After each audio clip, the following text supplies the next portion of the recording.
With no further ado, I'm going to introduce you, bring you onto the stage. Thank you very much indeed. Great. Thank you so much. I'm presuming everyone can see me and I'm in the room.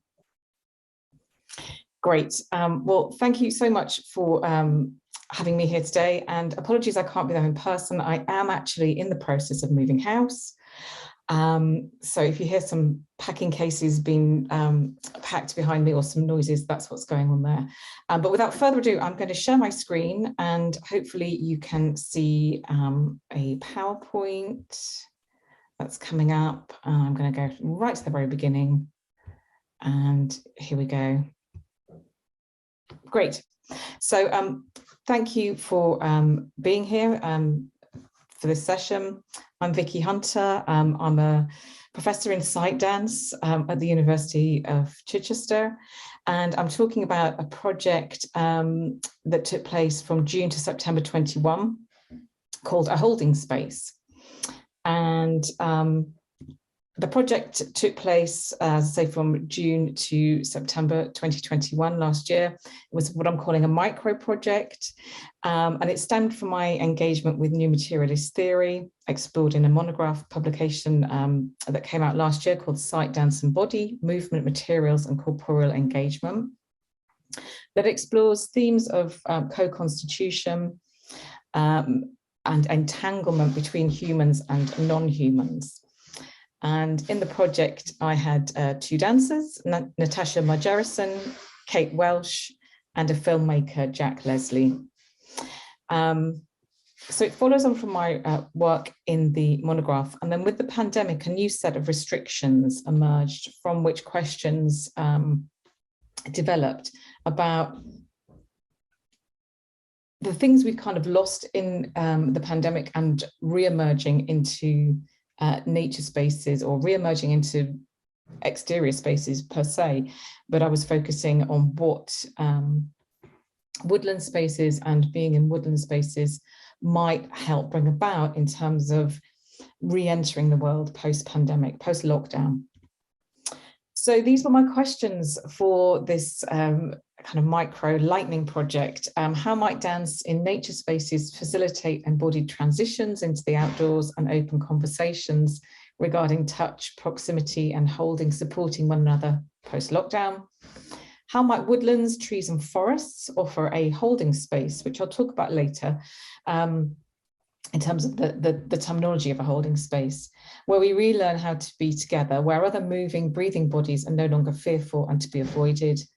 And how do we renegotiate contact with fellow beings, both human and non-human, and respect boundaries in this practice? How might movement encounters in woodland spaces encourage reflection on archived and embodied experiences and move us through a transitional space of healing? And how might environmental awareness of human, non-human relations be fostered through this work? So just a few questions there. So through sight dance practice, the project responded to concerns relating to re-entering the world following the pandemic. And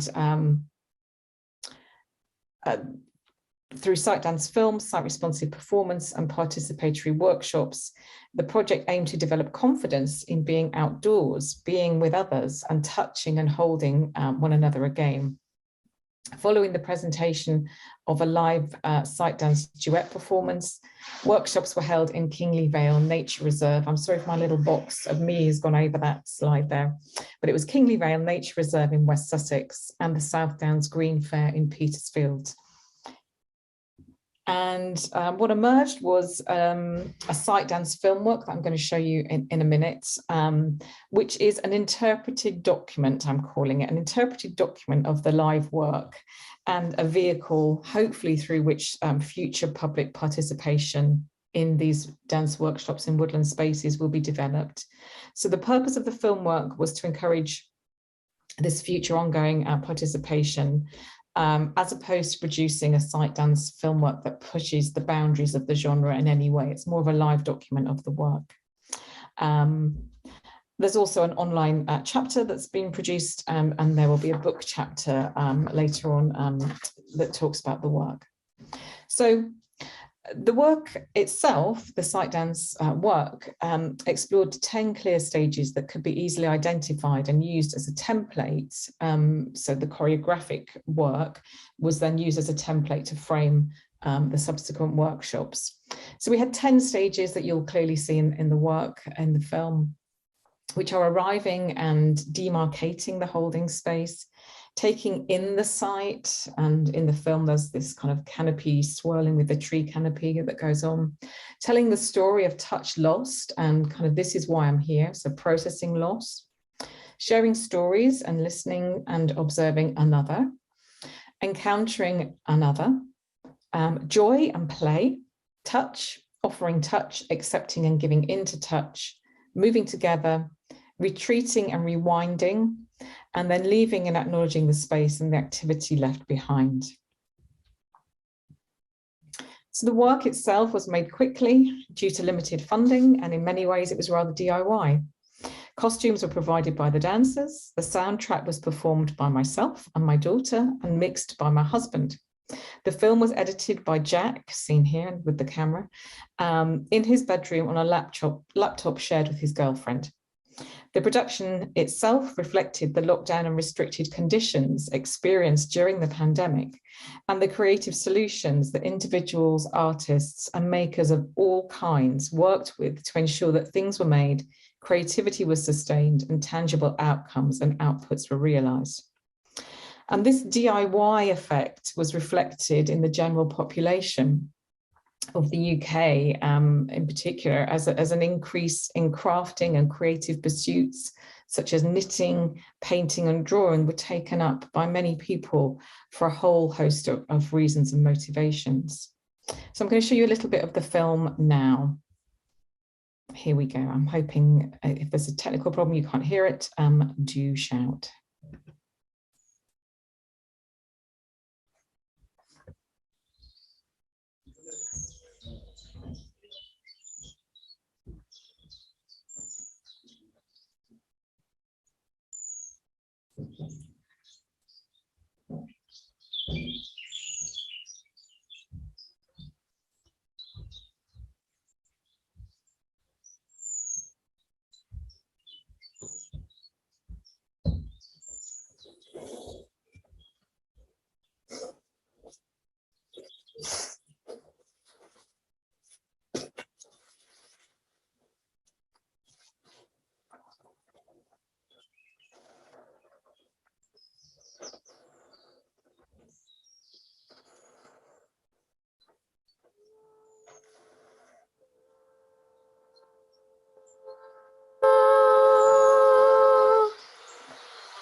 Okay, so hopefully, oh, we're starting again. I don't know why we're starting again. So hopefully you can still hear me, and I'm just going to show you now the documentary film that was made as part of this project, where you can see some of the work with participants, and you can also hear from the dancers themselves, because some of the things that the dancers had to say about the experience of dancing again post-lockdown, I think is quite interesting. And it also helped inform me kind of reflect on this work. So here we go.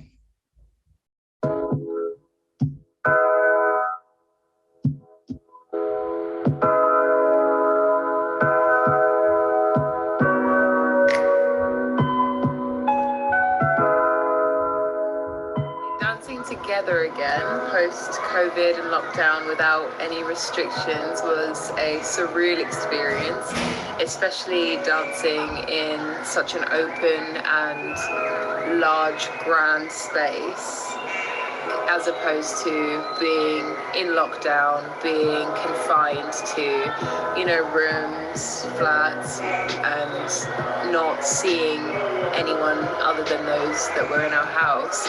It was an interesting experience. It was tentative to interact with another person again in a way that, you know, we weren't allowed to. Yeah, it was like going from complete polar opposites to not having any contact, not seeing anyone doing anything, to then being put in a situation, in a space where that was okay, that was welcomed, that was encouraged. Yeah. It was just it was almost like doing it all again for the first time. It was a new experience. It was trying to find your footing back into that world, the dance world, the touching world, a contact world that we had been so distant from for a long time.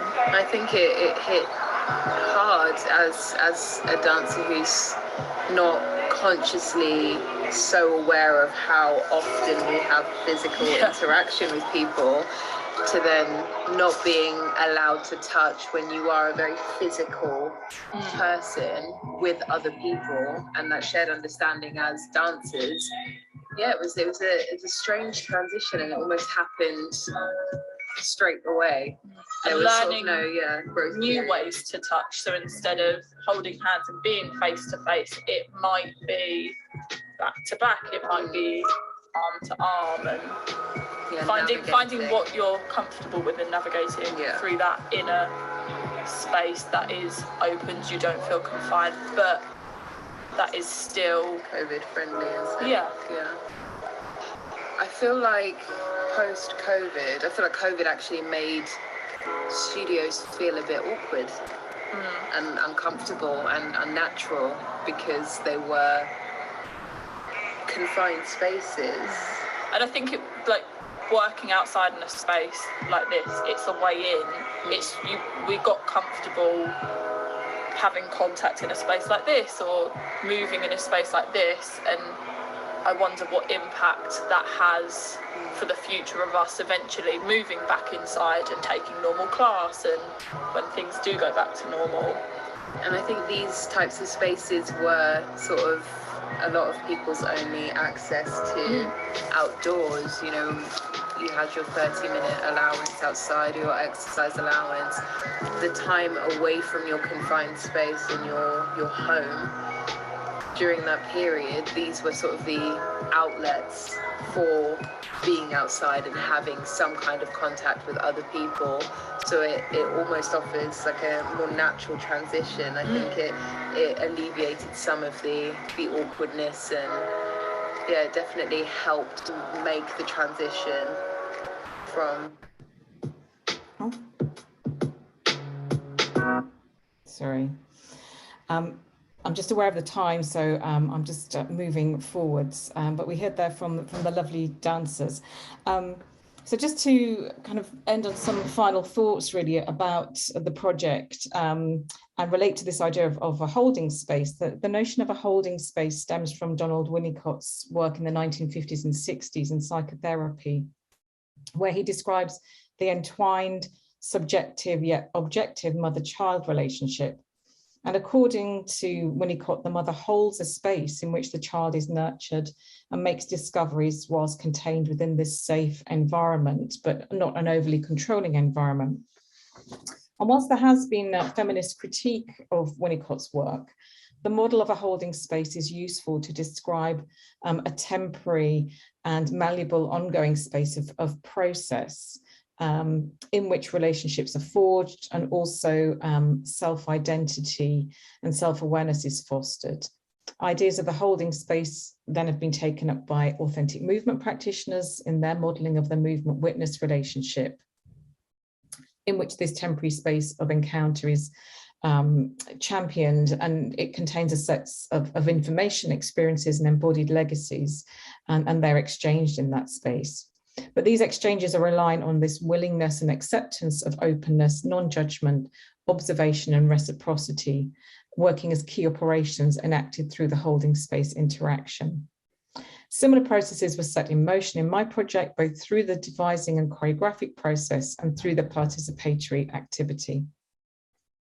In this project, then, a holding space refers to the space of encounter between body and sight in a woodland space, demarcated by the temporary form of the trees and the clearings made as part of their natural formation.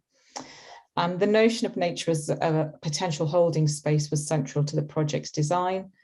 It promoted engagement with the sites and employed their unique qualities as sites of enclosure and calm, with natural rhythms and tempos to present and hold the participatory work and discussion. So in this manner, the notion of a holding space became commensurate with the situation and situatedness of entities held by the space of encounter created through the interaction, in Barad's terms, between bodies, trees, and woodland spaces. Returning to Winnicott's proposition, through the practice-based inquiry, the idea expands towards a model of a processual holding space in which human and non-human entities of bodies, trees, materials, fungi, soils, and sunlight, and so on, are already entangled, already enmeshed, and engaged with the environment in which they find themselves. So themes of touch and orchestrating touch were central to this work, also informed by the dancers and my own loss of touch with loved ones through the pandemic period. It also prompted reflection on the dancers' double sense of loss, both personally and professionally, as they lost touch with loved ones and friends, and also with dancerly skills of contact and weight sharing. And perhaps most poignantly, they lost confidence in the space of the studio, which was no longer deemed to be a safe space. They began practicing outside and getting back to dance in the open air, and that was employed as a space of transition back to dancing, back to touching, and sharing weight and bodily surfaces with one another. So it also led me to reflect on how these experiences are imprinted and kind of laid down as strata within the body. And also through this work, I think there's a process that happens in which we open up a form of environmental awareness through being active in woodland spaces, doing physical activity and spending time getting to know a place, getting to know an environment, and opening up our perceptual awareness of its entwined complexity. And I'll leave really with this last quote from Glennie Kindred in her book, Walking with Trees, as she says, we open ourselves to the belief that everything is flowing in interconnected relationships with each other. Our consciousness naturally expands, and we find that there is a lot more going on within us and in the natural world around us than we have been conditioned to believe.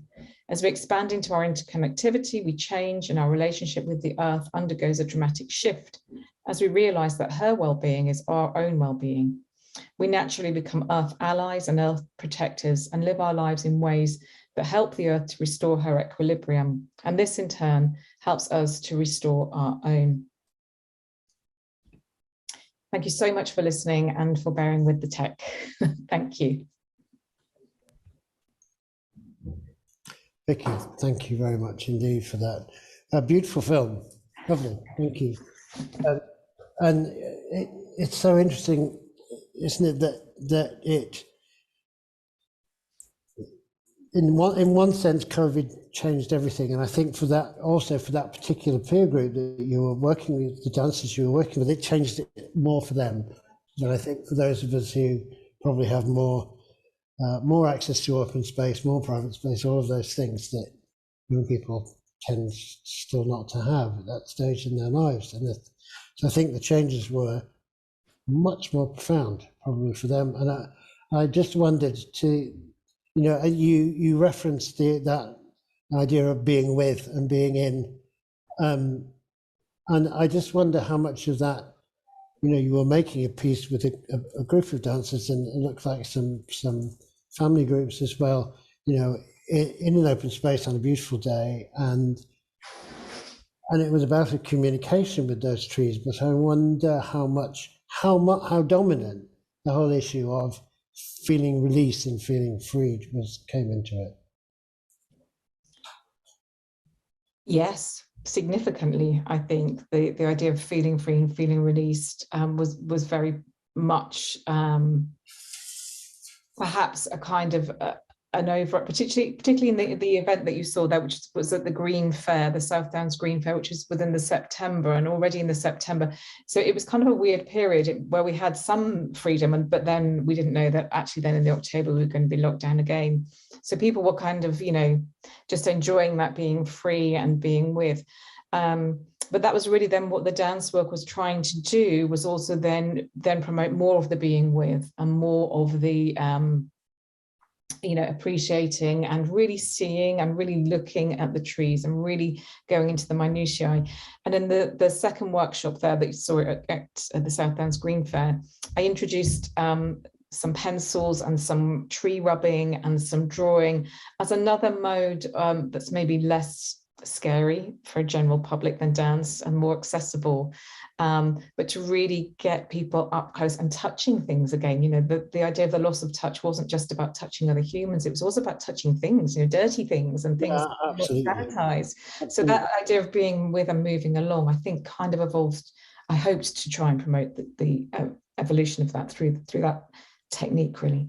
Excuse me. I think the psychological scars of that that increase in the sense of risk, when we were already living in a society that had become so risk averse and so nature averse, that it suddenly made things worse. So it's going to be very interesting to see, where we go with this, where this journey ends, because it feels like the journey itself has taken several steps or several miles worth of steps back.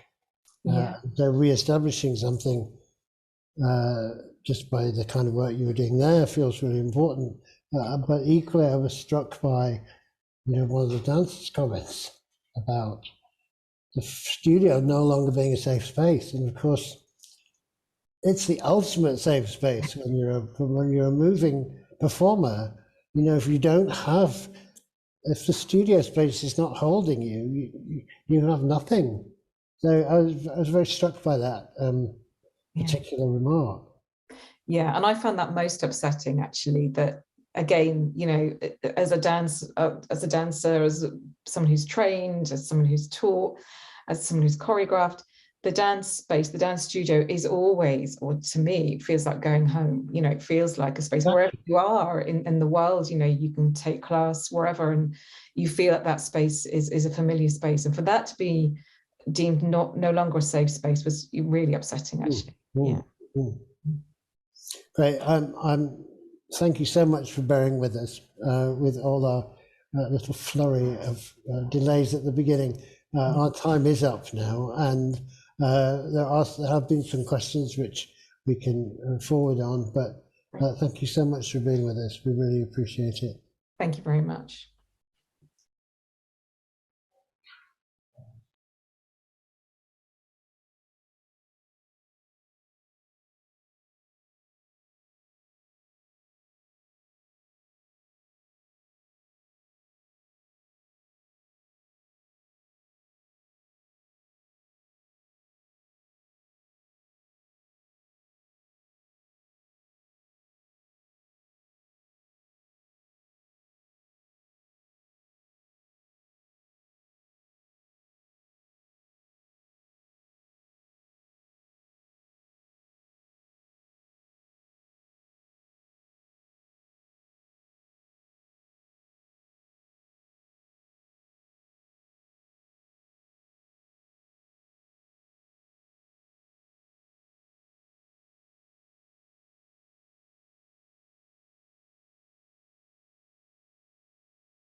history,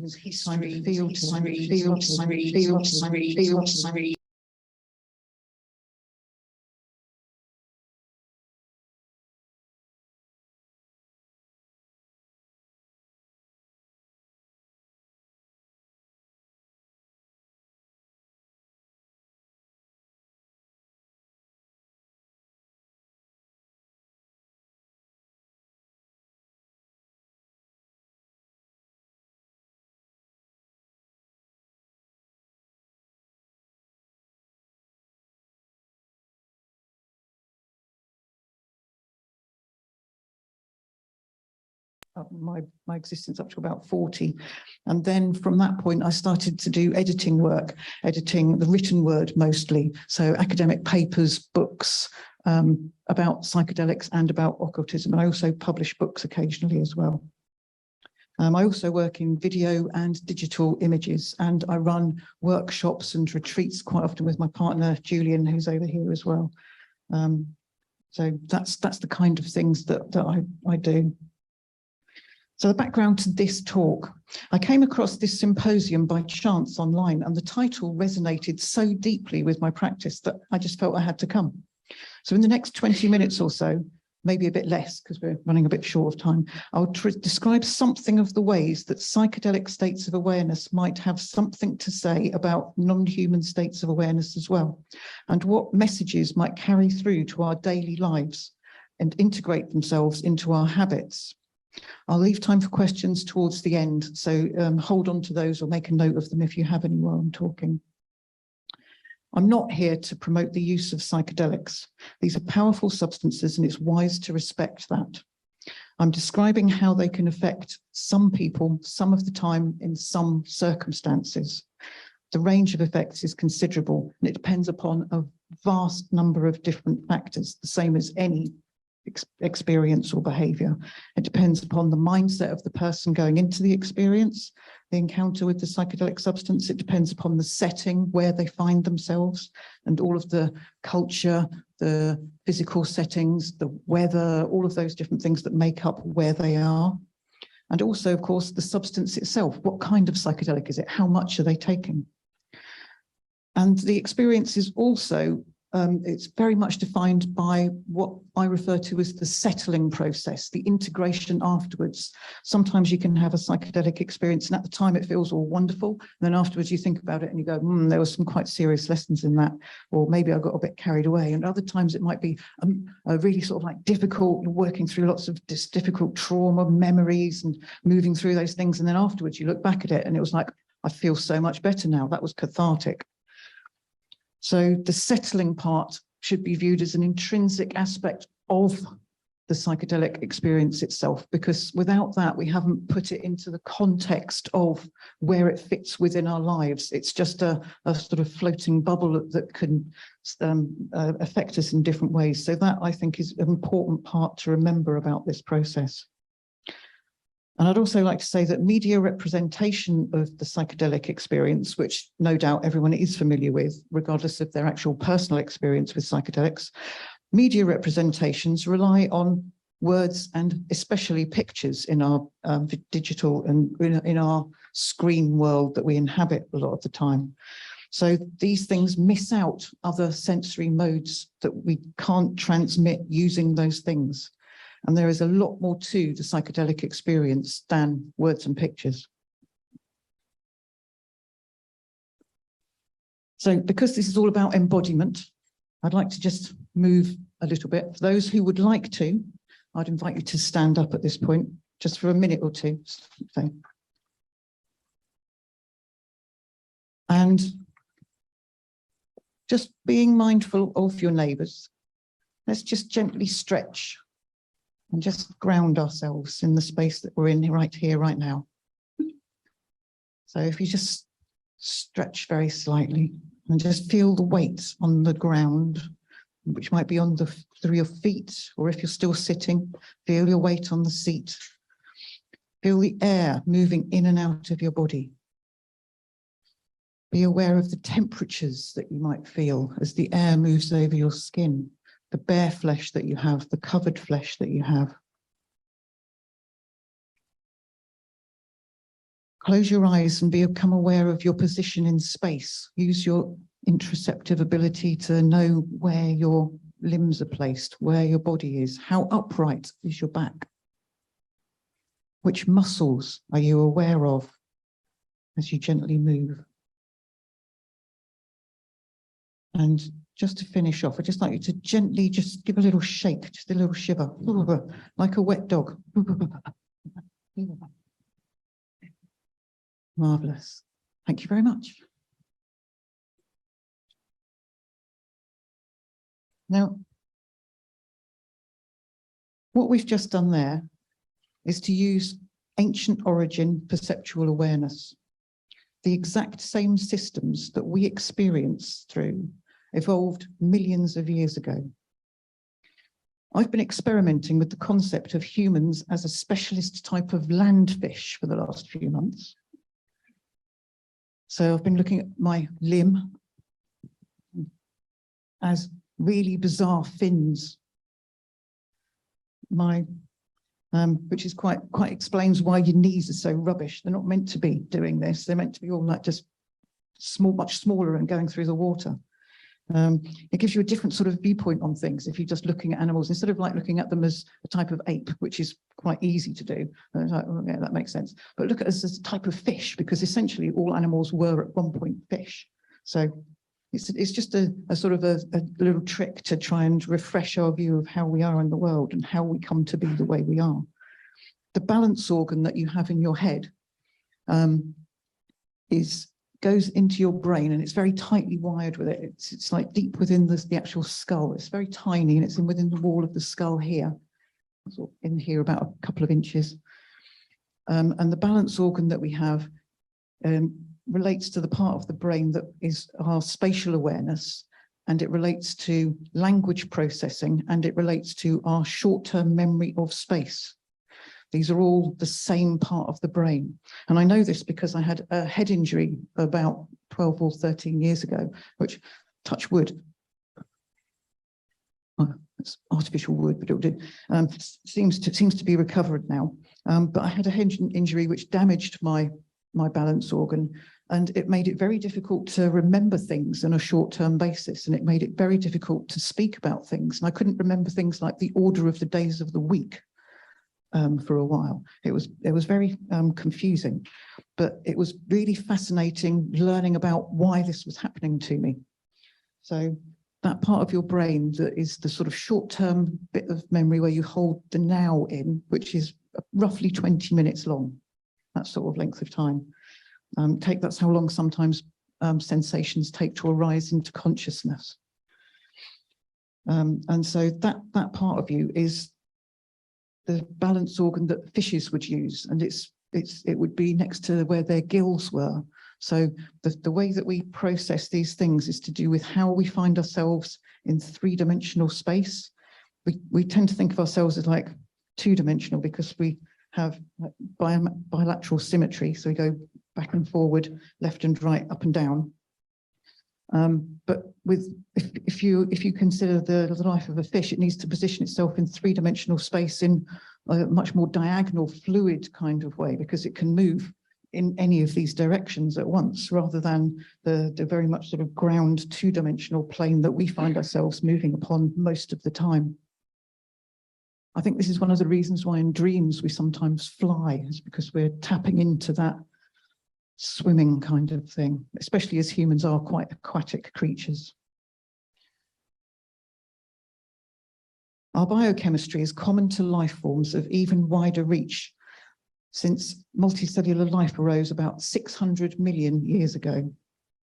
That's quite a long time ago, 600 million years since multicellular life arose. And while we share common chemical cellular mechanisms with all other multicellular organisms, human and non-human, the effects of chemicals within us can be quite different. Many organisms exist quite happily despite containing substances which are highly toxic and or unpleasant to their predators. And this has been postulated as one of the reasons for why certain psychedelic substances are produced by things like fungi in particular, is because the insects that would usually eat them are put off by this. There are arguments for or against this particular line of reasoning, this hypothesis, but that's one of the reasons why maybe they have them. So when we as humans consume a psychedelic containing plant or fungi, the cascading effects on our physiology are considerable. We have receptors, 5-HT2A receptors, all over the place in our bodies. There are neurons in our brains, and also, we've recently discovered, throughout our body and especially in our gut. Our capillaries constrict when we take a psychedelic. Our pupils dilate, which makes more light enter, which makes the light seem bright, the world seem brighter, as if lit from within. I remember taking some mushrooms, and the very first time I was completely amazed. I was convinced that someone had come into the room that I was in and turned on some kind of like candle or lights or something, because everything was suddenly this golden glow around it.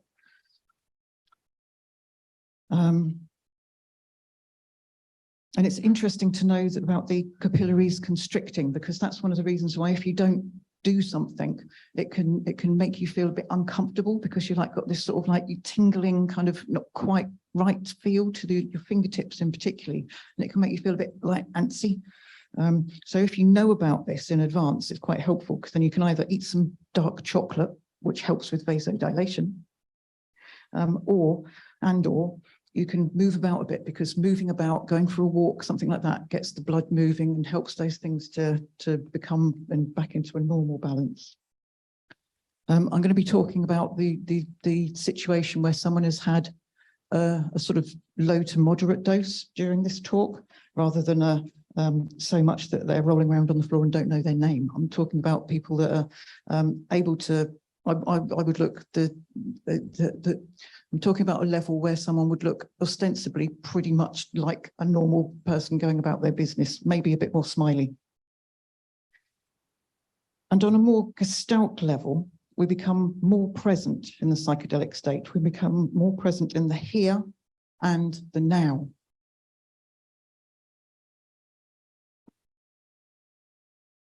Our monkey mind chatter, which narrates and provides post facto rationality for our movements, grows quieter. And if we allow that monkey mind voice to fade without any concerns that it is our I, our ego identity, if we can just let go of that and let it fade away, we become more aware of the elephant body that the monkey rides upon. And we become aware of the intelligence of that body as it moves us and as it senses and as it intelligently directs our movements. We feel the vibrations that are carried through the earth with the soles of our feet. We feel the physicality of the smell scent molecules as they fit into our noses. And we feel the weight and stretch of our limbs. An aside here. So most of what we know about the world around us and how we perceive our internal continuity is imagined,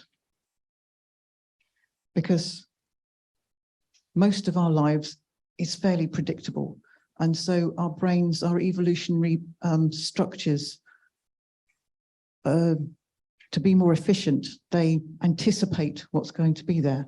There's a chair over here. I haven't looked underneath this chair, but I can guess what it looks like.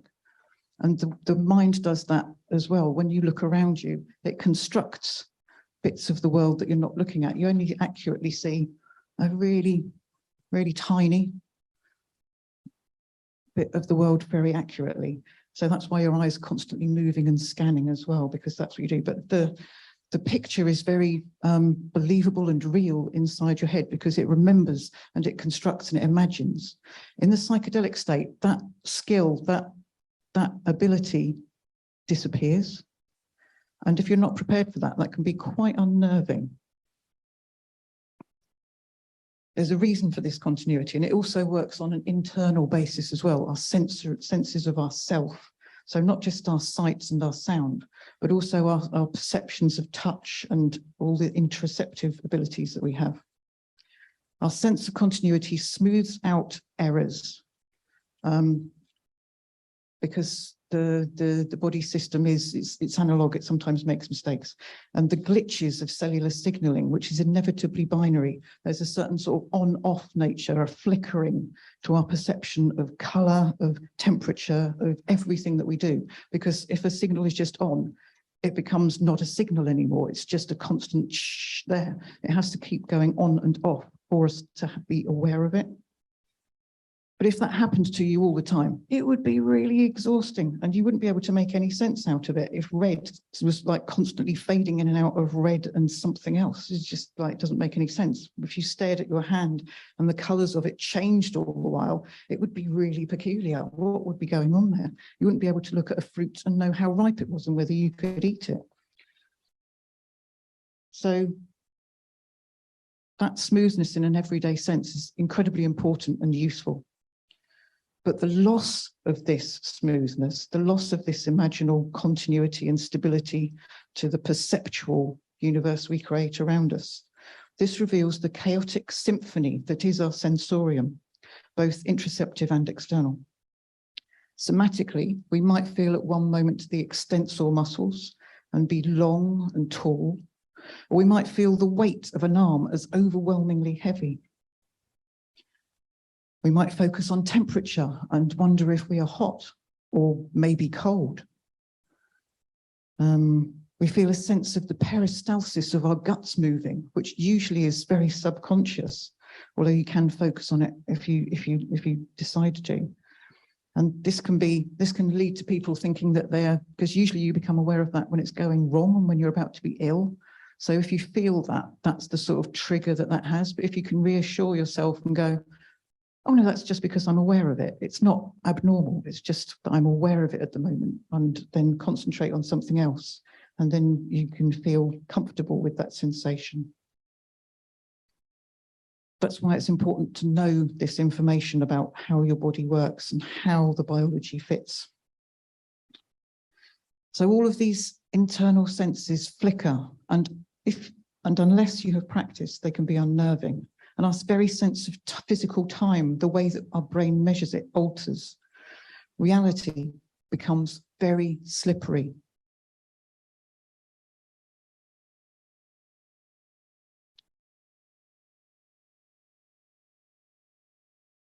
One of the things that is really interesting about things that we can perceive is the sensation of wetness. So going back to us being fish, a fish has no sensory way of perceiving wet. It would be useless. Why would it bother? It doesn't have one because it's just wet. So when we became land organisms, we needed a way of knowing when we were wet and not wet, particularly as furry creatures, because if you're wet as a furry creature, you're going to get cold quite quickly. You need to be able to shake and get rid of that wetness, like a dog does. You're all familiar with dogs shaking. Some of us probably closer than we needed to be. So that little shake thing that we do sometimes and shiver, that comes from the sensation of wetness. And the way that we perceive wetness is that we don't have cells which are designed to perceive wetness as we do with temperature and pain and many other sensations, and touch, light touch, heavy touch. They all have their own types of cells and nerves and perceptual things. But the sensation of wetness is a combination of cold and movement. And you can emulate this. You can test this for yourself by wearing rubber gloves and putting your hand underneath a tap, and it will feel like the water is just running on your skin exactly like it would do if you didn't have the glove on. And that's because it's the same sensation. The wetness is a combination of cold and moving. And one of the things that often happens for people that are in the psychedelic state is that they feel washed. They describe it as a sensation of their cells having waterfalls running through them. And this sensation of cleansing, of being wet throughout, this little shivery kind of thing that sometimes occurs for people. It's very energizing. It can be very therapeutic if you're trying to work things through things, because obviously cleansing and water have connotations of purification, of carrying things away that you don't need. Often it refers to maybe elements of someone washing you, either as a child or an adult, or being swimming together, all of those kind of things, which are they can fit into the story that you're creating about yourselves at that point in a really interesting manner. Okay. Knowing breathing patterns to help calm is useful.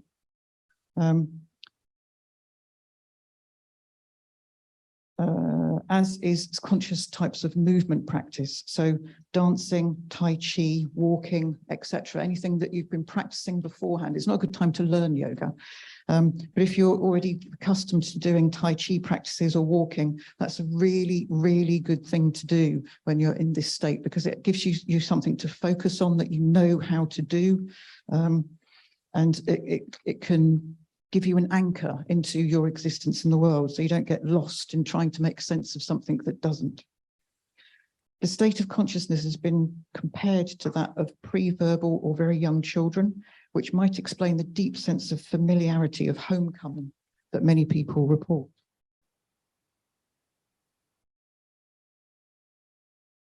So this is the last page. Nature. Without the intervention of language, then, categories around us dissolve.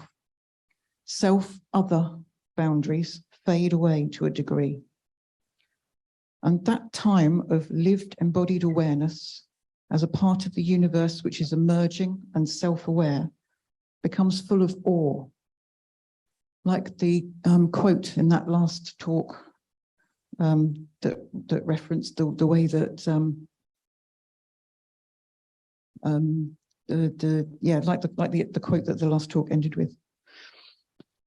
And I find that this time of awe is a good time to do gratitude practices.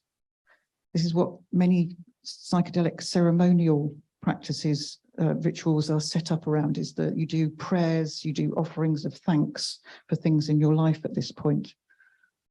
Because that means that you're full of an awe which is of wonder and impressive, rather than awe as in, oh no, it becomes, oh yes.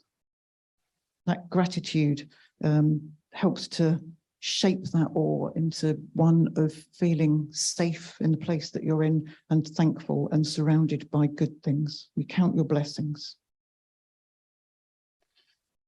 And then sitting outside and walking outside once one has found one's feet in this state is profound. The attention that one can give to a tree or an insect evokes such empathy. And this is the key to our practice here. This moment of empathy and identity beyond ourself. We transcend and we are forever changed.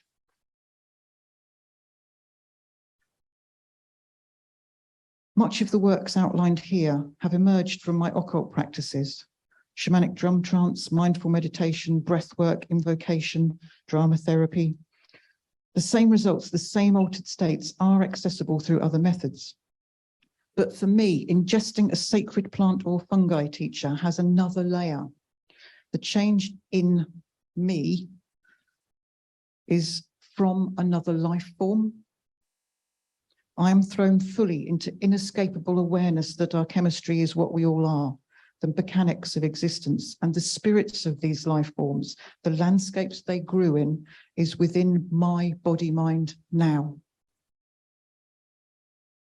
Honor these experiences, create safe and beautiful containers to anchor the awareness and meet a new, fresh world.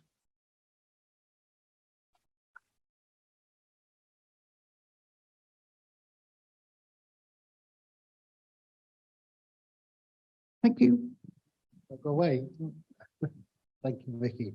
That was so interesting, and there was so much in there that chimes and resonates. And I'd love to talk to you more, but I'm going to throw it open to the floor first to see if there are anybody who would like to ask a question or make a comment.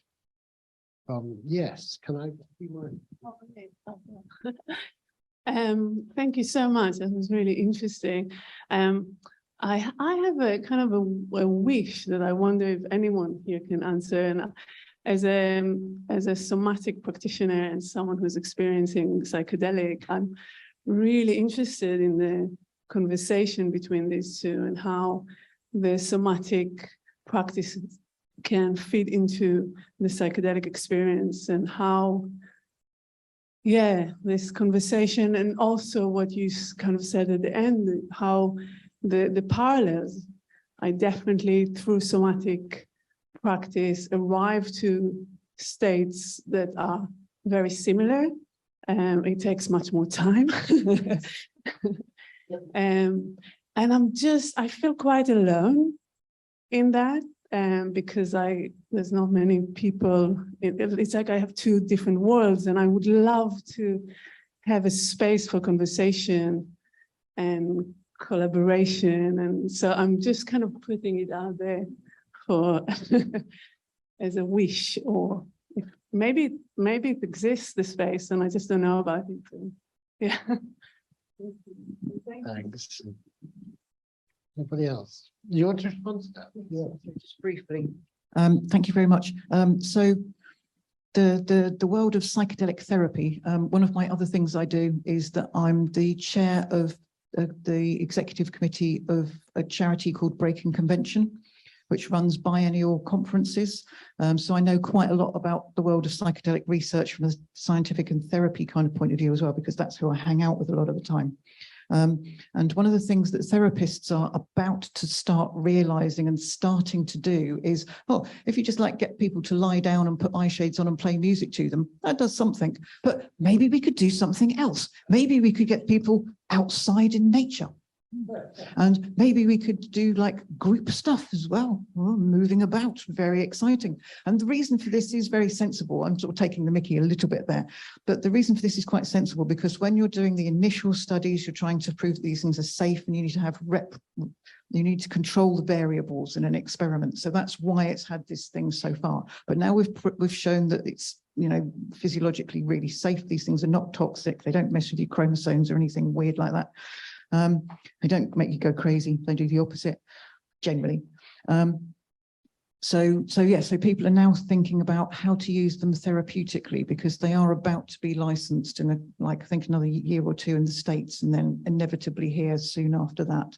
And therapy with them, ecotherapy, is going to be the way that it goes. So things like being able to use somatic practices of massage, of dancing, of moving, of being in community with people in circles, all of those things which are going to be learnt from the disciplines of ceremony, of religious practice, of occult shamanic practice, of somatic bodywork practitioners like yourself. There is a huge amount that can come together to inform the transdisciplinary kind of thing. And that's what at Breaking Convention we're really, really keen on getting those conversations to happen. We're doing an event on this next Saturday in London, which is going to be pulling together different areas, not somatic stuff on this particular occasion, but pulling together people from different areas that wouldn't normally talk, and making them be on stage to each other and talk to each other. So hopefully at our next conference next year, we can have something on the somatic stuff. Oh, yeah, because it's really interesting. Thank you. I'm gonna call it, bring that to a halt so that we can move over to our next speaker and not miss our lunch entirely. So thank you, Vicky, very much. Very interesting. So I'd like to introduce Pavel Chenko from Schumacher College. Welcome. It's great to have you here. And I'm just going to hand over. Do you want to use the podium, or you want to use this? Great. Okay, go ahead.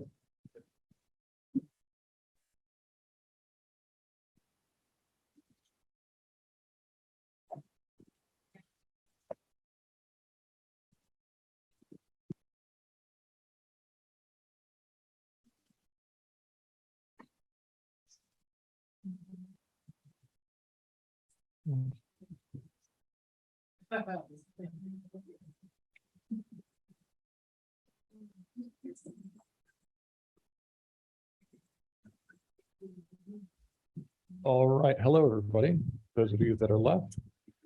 I realize I stand between people and lunch, so no harm if you feel like you need to leave.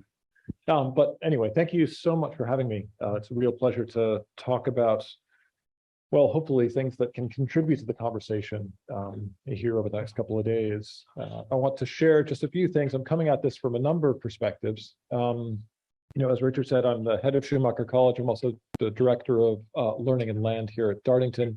But for the purposes of the next 20 minutes or so, I'm coming at this from my background as an endurance athlete and adventure runner to talk about how perhaps that sort of movement practice might contribute to some of the ongoing conversation. So although I started this practice probably back in 1989, before it really was a thing, really didn't start taking adventure running, endurance running, that sort of thing really seriously until about 20 years ago. And then not until 7 years ago did I begin a project called Climate Run, which was a personal project that actually has morphed into lots of curriculum development and design, which we'll talk about a little bit later on today, as well as lots of opportunities for group events, community events, races, various sort of organized events and outreach, in ways that I could not have imagined, when I first started the project. So what I'm going to do today is just share a few images, share a few reflections, questions, comments, potentially for conversation later, as well as a few excerpts from a book in progress, which can hopefully help to narrate some of these images. That's really difficult to read. Okay, well, you can read the translation, but just to say that, always difficult to know where to start these conversations, but one place to start, is with a series of engraved stones, which one can find along the Kungsleden, which is a trail in the very northern tip of Sweden. And there are about 10 or 15 of these stones, each of which is engraved with a saying by Dag Hammarskjöld, who was the UN Secretary General starting in 1953 and who won the Nobel Peace Prize in 1961. And they are from a book that was published posthumously of his called Markings. And each one is just a very succinct, almost haiku-like statement. This one says, the longest journey is the journey inward, in Swedish, which you can't read, and I can't probably read that either. But in English, the longest journey is the journey inward. I think is a useful way to start, because for me, that journey inward eventually enfolds and refolds and becomes a journey back outward again and connects us with place. So I just want to read a little bit from the beginning of the book in progress. A long run, whether along a riverine estuary or across moraines of glacial till, or through dense black and red spruce thick with frost coalescing into dew, or skirting cholla and agave in the pre-dawn desert, or just yesterday's 25-kilometer run through farmland in the Ex-River Valley. A long run has for nearly 30 years been my center. It served as a metaphor, as an escape, as a counterpoint to the often more prosaic work of the quotidian. It's been a desperate embrace as I clawed from the depths of depression. It's been an engagement with physical pain and one's body's limits. It's been a challenge to myself to learn what's enough, 50 kilometers, 50 miles, 100 miles or more.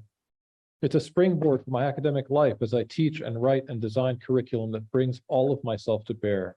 And to share with colleagues, students, and friends, it has been an entry to the world. I've run into the night in a land where the sun refused to set and the sky stayed resolutely, defiantly bright.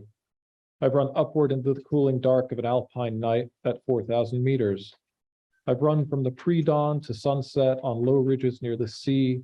I've traced contour lines on steeply wooded mountain slopes written indelibly into the landscape by century-old logging roads, their vestiges slowly sliding on a downslope verge. I've run mountain ranges from end to end among cobblestones of Europe's oldest cities to some of America's highest peaks, across countries, volcanoes, beside glaciers, rivers, lakes, along suburban streets, and up and down stadium steps. And I will not stop running. There's a strong, resounding connection between the act of running, of moving through space, my sense of self, and the world into which my body passes when I leave everything else behind. Sometimes when I slip into the darkness of a long run, where I can trace the arc of sun between stunted birch and spruce and fir along high ridges, or navigate by granite tors across miles of undulating moorland on Dartmoor, when the cadence of feet on earth and wood and stone entwines me in the rhythm of the place I run, this is where I feel the bounds of body, spirit, soil, and mountain dissolve. It's where I become closest to this world. In my now more than, how many years? 30 years of following the contours of mountain trails as fast and for as long as they will take me, sometimes overgrown, sometimes lost entirely to history or to the rewilding of the forest. Sometimes the trails I follow are more ideas or memories rather than foot-worn paths that skitter along low slopes of nettle and birch, across mossy outcrops of schist, and higher through dense nests of dwarf spruce holding fast against the high alpine winds.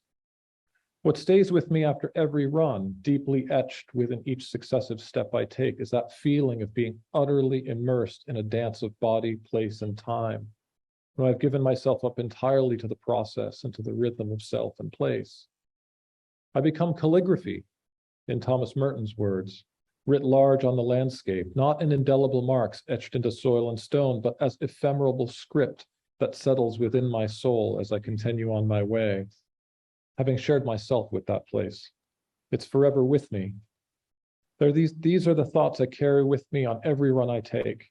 And when circumstance keeps me close to home or on roads, I hold those moments close and dear. So I've done 7 years of roughly annual or long adventure runs. And, as one of my students here is Isaac, was asking, have you taken all of that life's experience and compressed it into 30 minutes? Well, I've tried to be as selective as possible. So we could spend hours and hours, but as I know that lunch is next. So just a quick summary. Iceland, I crossed Iceland over 3 days, 44 hours, 240 kilometers. Completed the Leadville Trail 100-mile race in 27 hours and 40 minutes. In 2017, ran around and adventured around Svalbard, 650 miles south of the North Pole. Completed an Arctic trail run of 350 kilometers in Arctic Norway and Sweden. Completed a 340-kilometer one-day cycle and then turned right around and started running back up the state of Vermont, the long trail. So did a loop, 435-mile 9-day run over mountainous terrain. Then spent 2.5 days running the Faroe Islands' 7 highest summits on 7 of the different islands of their 18 islands in the archipelago. And then most recently, since 2019, when I moved to Devon, ran as many tours as I could possibly find. And there are wonderful arguments about how many tours there are on Dartmoor, and I've surpassed many of those numbers already. But the 100 tours in my first 100 days, and I'm up to about 220 of the 160 that there are. So there's some guy out there who believes there are about 450 or 500 tours. So, a tour might be a little stone like this that I can take and move with me somewhere. So I wanted to start here because it's a bit closer to home and think about these words and these ideas: action, perception, representation, resilience, movement as dialogue, and the basis of the self, or the limits of the self. So Dartmoor can be this. It can be the beautiful West Oakmont River Valley with the high tours on the left, and I think Staple Tor down to the south or down to the right. It can also look a lot like this, which is very often when I find myself on Dartmoor, and if you have yourself, that's probably what it is. So I've also written, tactility is not always pleasant, as is apparent here. The terrain induces stresses on the body adapts, changes, and is affected by the undulations of that landscape, by the near vertical ascents and descents, the river crossings, the muck, the snowfields, the side slopes, bogs and fens, talus fields of ancient, those still unsteady stones, spongy places of depthless mosses, the gradient of dwarf birch, crowberry, and mosses, buffers between the press of foot and ground, solidity and idea, solidity and mirage and imagination. This is imaginary ground. Like the slower uplift of the Earth's crust in Iceland after glacial melting, the rebound underfoot on the moor is tangible, real, and immediate. And some of my most favorite places are exactly these, not at the tops of the tours where I really am going to, but often where the soil and the water, the rivers and the land merge into one another and you're not sure what you're standing on. Knowing that the rivers will eventually end up either in the Bristol Channel or the English Channel, and the rivers all come directly from the earth. From a vantage up atop Fir Tor in northern Dartmoor, my absolutely favorite place, which is right here, one can trace a green arc of low hills and vales from blanket bog and mire and to wind-swept grasses encircling a scattering of granite tors that's home to the headwaters of many of Devon's major rivers. This part of the park between the high tors to the west and Fenworthy Forest to the east is frequented more often by sheep and ponies than by fellow runners or walkers, which is part of why I've come to favor this part of Dartmoor above all others. The richness of the earth here to give rise, often with only a few hundred meters, to rivers like the East Dart and the Taw, the West Dart and the Tabby is humbling. My trainers here are usually well sodden when I arrive, with water that'll flow both north and south. I'm drawn to this place perhaps because of how the earth gives rise to rivers through slow coalescing of water from the moor. It's a place where borders between solid earth and flowing water appear to blur. There's an inherent tussle between the solid and the indistinct on the moor. I'm never entirely sure what will be underfoot with my next step, where the faint trail I follow will branch out and meander diffuse into fescue and bent. This is a landscape of profound slipperiness, path into grass and bog, sodden soil coalescing into pool and rill and stream. Although the River Dart takes its name from the oaks along its lower banks, here at nearly 550 meters, there are no trees for miles. And other than last year's grasses still bowed against the incipient stream, the only shadows cast across the flow are my own. The ebb and flow of unknowing in the steeping of the soil and stone in mire and bog and stream is at once frustrating to my forward progress across the moor, while also beguiling in its gathering and release of water in this permeable ground. The sculptor Barbara Hepworth, who certainly visited moorland reaches while she was in residence in Cornwall, and whose children attended the Dartington School here in the 1940s, and without a doubt swam in the river that bounds the estate. She wrote in the 1970s, as she traveled across the open landscape, above all, there's a sensation of moving physically over the contours of fullness and concavities, through hollows and over peaks, feeling, touching, sensing, through the mind and hand and eye. This sensation has never left me, she writes. I, the sculptor, am the landscape. I am the form, and I am the hollow, the thrust, and the contour. I, me, return to the moor time and again, and although I'm of course drawn to the tors that punctuate the undulating hills, among my most beloved spots are those far from any well-traveled trail. I often find myself in valleys like those of the Upper Tean, Tabby, Taw, Oakmont, or Dart, moving across a landscape soaked with rain and mist, seeking meaning in my own permeability. In the rarest of moments, becoming, as Hepworth felt, the form and the hollow, the contour and the hill itself as it slides downstroke into the stream.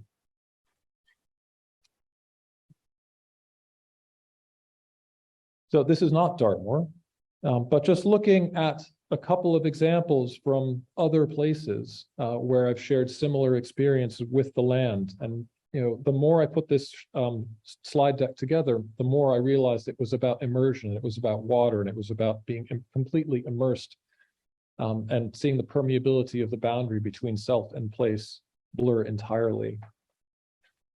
So in 2015, my solo transatlantic run, my route led me through Haldedalur Pass on the eastern slopes of a mountain called OK, a beautifully symmetrical shield volcano that had the year before been home to Jökull, Jökull being Icelandic for glacier.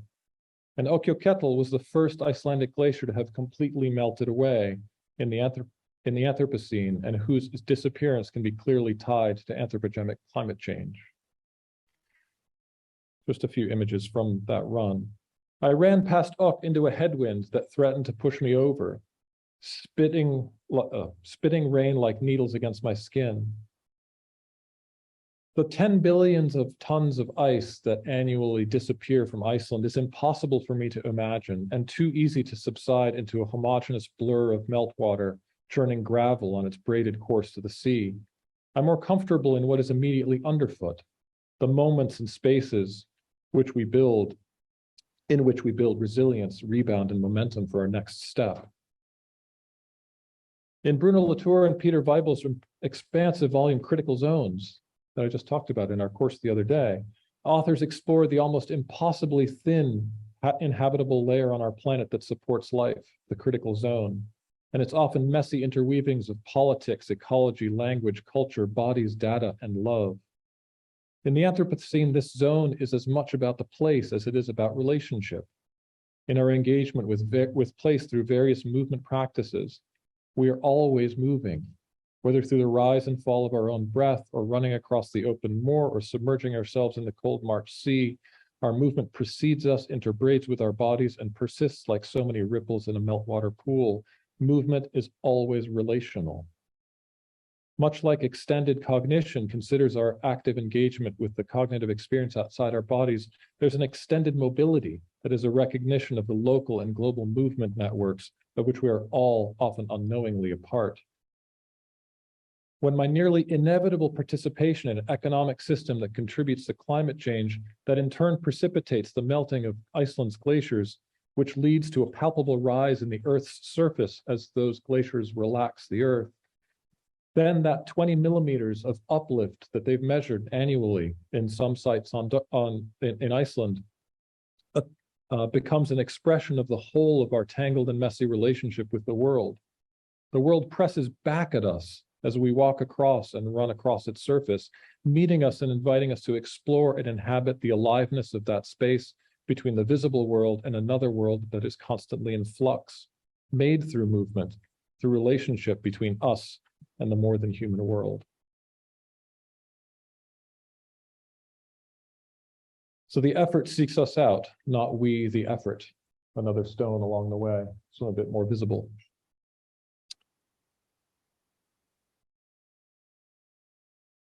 When in 2017, I came back from this 8-day run with 350 kilometers, carrying everything I needed to sustain myself across some relatively untraveled terrain, as you can see, in northern Norway. Planned this run in August so that the season would be the appropriate one to take this run in higher elevations. Of course, they had a really high snowfall that spring and a really late spring. So they were early June conditions in early August. So you can see that's a really helpful bridge going across a river. And yeah, they could have done a little bit better with bridge building, I thought, but at least there was a bridge there where often there wasn't at all. A few days after I returned from Scandinavia, a colleague asked me, what does it feel like not to be running 50 kilometers a day? I surprised myself, even without a second's hesitation. I said, frustrating, really frustrating. And I think what I meant, at least in part, was that I was missing being immersed, literally immersed, and immersed in the experience of endurance, finding solace amid physical and mental vulnerability. The more I let the emotions and ideas from the event marinate, new ideas germinate, and some begin to take root, I realized that the run itself is always ever only a small piece of the story. The larger part began the moment I came to a stop at the trail's end, leaning over my running poles and smiled, exhausted, sore, and swollen. How do I tell this story?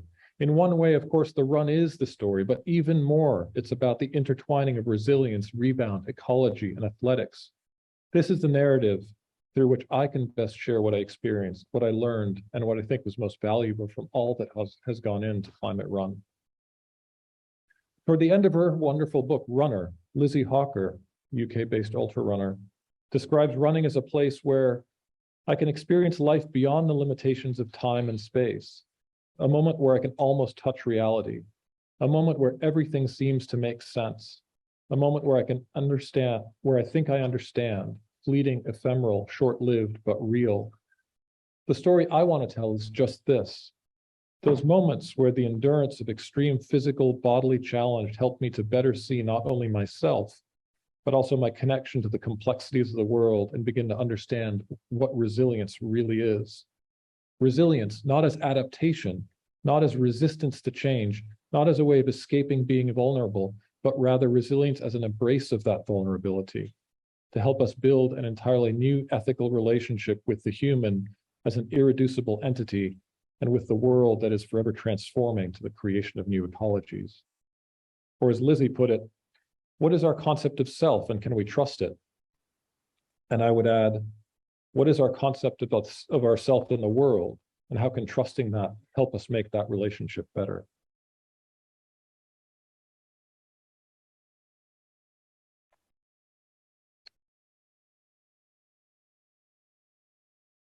So one of the interesting aspects of, many of you may share this experience of getting older, is that eventually you learn that your body has limits.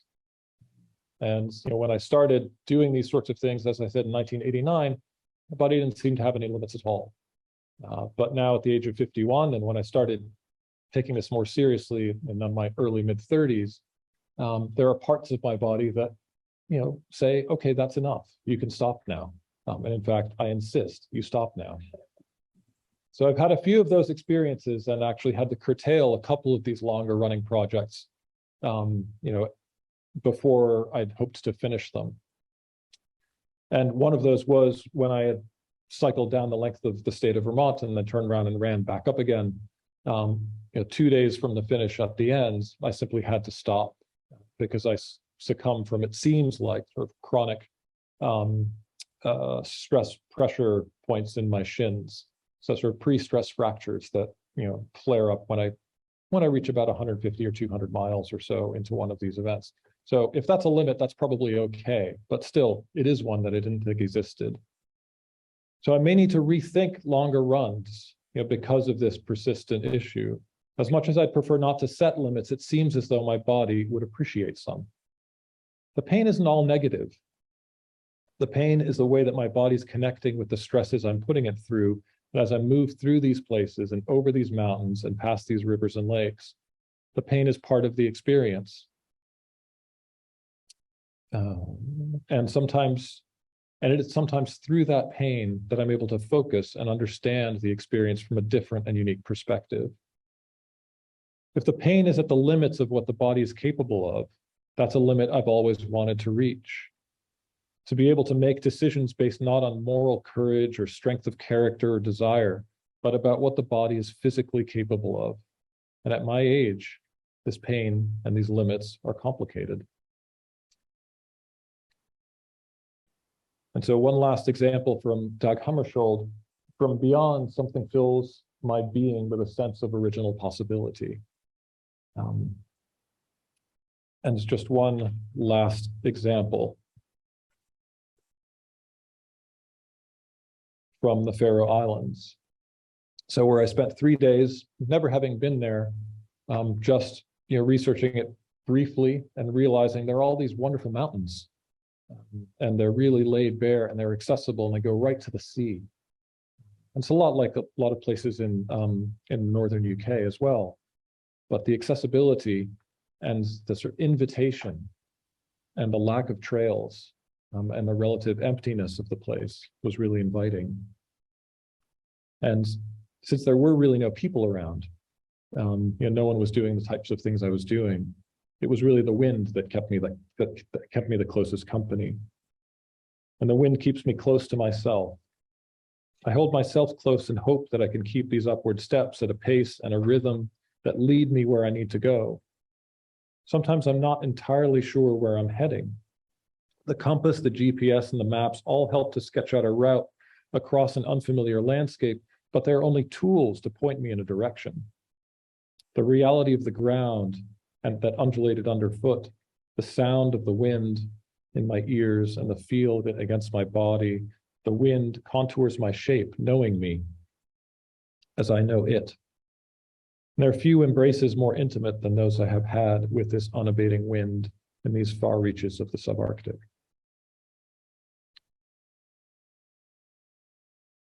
So I've been teaching over the years an evolving sequence of seminars in environmental philosophy and applications of philosophy, and really began teaching those after entering into endurance running. So effectively, the moments of finding vulnerability and the blurriness between self and the more than human world is what reinvigorated my interest in environmental humanities and environmental philosophy as a whole.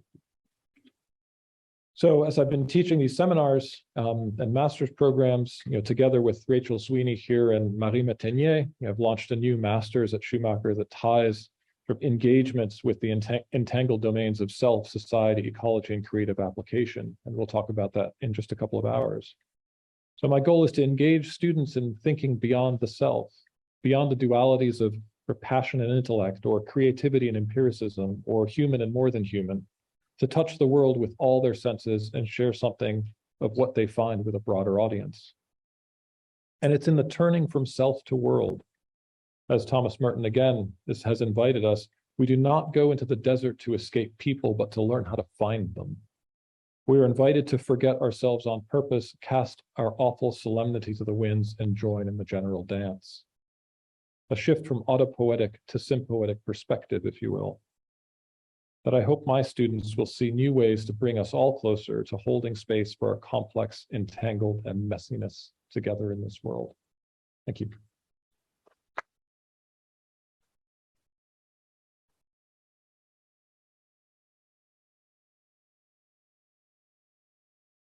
You're drawn to the north, aren't you?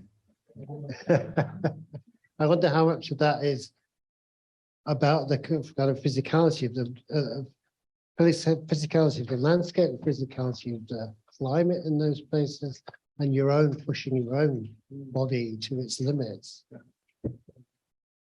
Well, I think it's all those things, right? One, I'm drawn to the north because I think it's where climate change in a lot of ways is much more visible and readily apparent.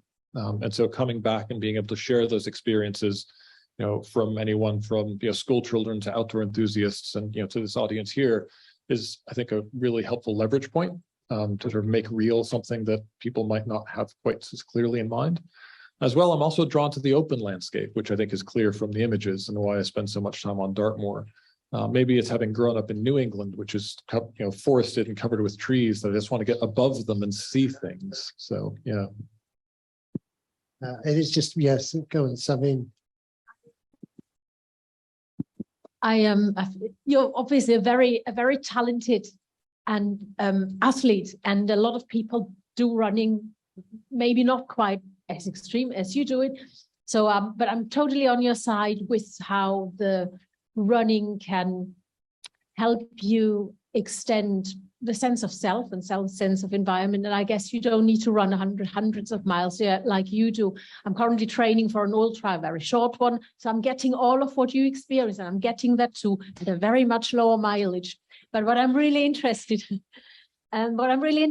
is, how does the somatic practitioners community view your descriptions, which I totally agree with, about encountering discomfort and pain and pushing yourself to the edge of things in achieving these extended understandings, like you say, which I completely agree. But I wonder, what do the somatic practitioners say about this? Because I'm a visual artist, I'm not a dancer. But it seems to me that there's a bit of a, maybe people raise their head, have raised their eyebrows a little about this. Do you need to be so harsh with yourself? Is that a way to do it? So.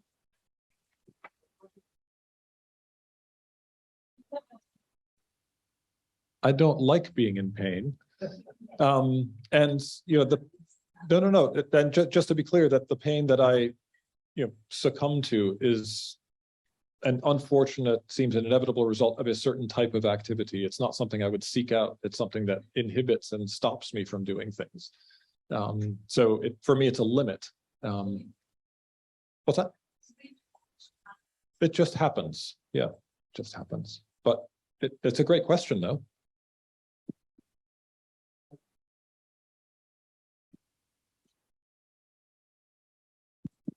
It sounds to me that when you're running, there is a form, when it goes really well, of transcendence, of feeling like you've lost yourself almost, and you don't understand what's going on around you.